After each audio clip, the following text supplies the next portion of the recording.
Hello friend, good morning. সবাই কেমন আছো? চলে আসলাম আরেকটা নতুন ভিডিও নিয়ে তোমাদের কাছে। আজকে বানাচ্ছিলাম একটা চা, স্পেশাল চা। মানে সত্যি কথা বলতে আমি একটা দাদাভাইয়ের ভিডিওতে দেখেছি, তো আমার খুবই পছন্দ হয়েছে। আজ কয়েকদিন ধরে ভিডিওটা দেখছিলাম, তো ভাবলাম বাড়িতে একটু ট্রাই করেই দেখি। জাস্ট অসাধারণ। তারপর শুরু করে দিলাম বাড়িতে। প্রথমেই পাত্র নিয়ে নিলাম চা করার, তার ভিতরে চিনি দিয়ে চিনিটাকে ক্যারামেল তৈরি করে নিলাম। করতে গিয়ে না আমার চিনিটা দলা হয়ে যাচ্ছিল। তারপর দিয়ে দিলাম চা পাতা চিনি দিয়ে ভালো করে নাড়তে চা পাতা আস্তে আস্তে তার রঙটা ছাড়া শুরু করলো। চিনিটার থেকে তো ক্যারামেল হয়ে লাল হয়েছেই, চাও নিজের রং দেখিয়ে দিচ্ছিল। কে বেশি ভালো পারে, যে চিনির রঙটা আসে না চায়ের রঙটা আসে।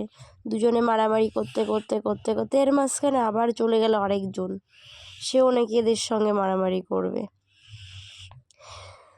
আস্তে আস্তে যখন চা পাতার রঙটা ছাড়া হয়ে গেল, তারপর এর মধ্যে দিয়ে দিলাম মহারাজকে, যেটা ছাড়া চাটা একদম অসম্পূর্ণ। দিয়ে দিলাম দুধ। শুধু আজকে চাটা করব বলে আমাকে দুধ, মানে আমার বাড়িতে যে দিদা দুধ দিতে আসে, দিদার থেকে 1 পোয়া দুধ বেশি রেখেছি।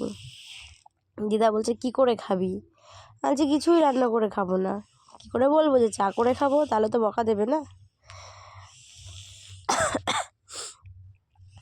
তারপর অপেক্ষায় বসে থাকলাম যে দুধটা কখন গরম হবে, কখন চায়ে জাল উঠবে। এর মাঝখানে দিয়ে দিলাম 2টো তেজপাতা আর 2টো এলাচ, যা দিলে একদমই স্বাদ না এসে থাকবে না। আবার দিয়ে দিলাম তার ভিতরে একটু আদা।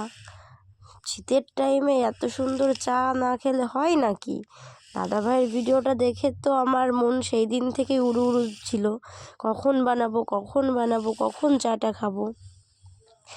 যারা চা লাভার, মানে চা খেতে পছন্দ করে আমার মতো, তারাই বুঝবে এই চায়ের কি স্বাদ। মানে দুর্দান্ত স্বাদ। আর নিজে হাতে বানাতে কোনো কথাই হবে না। যদি কোনো স্পেশাল মানুষ বানিয়ে দেয় তখন তো আরও কোনো কথা হবে না, যে কেউ খেয়ে পটে যাবে বস। শীতের টাইমে যারা চা বেশি ভালো করে খায় তাদেরকে চা খাও আর পটিয়ে নাও। বৌদি বাদে। আমার দেওর পাশ থেকে চিল্লাচ্ছিল, তুমি কি রান্না করছো, দেবা তো আমাদের খেতে।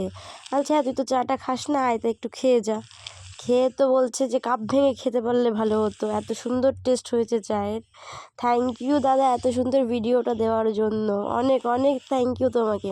তা আমি যেমন বাড়িতে ট্রাই করলাম, তোমাদের সঙ্গে শেয়ারও করলাম, তোমরাও একদিন একটু ট্রাই করে দেখো, হেব্বি খেতে।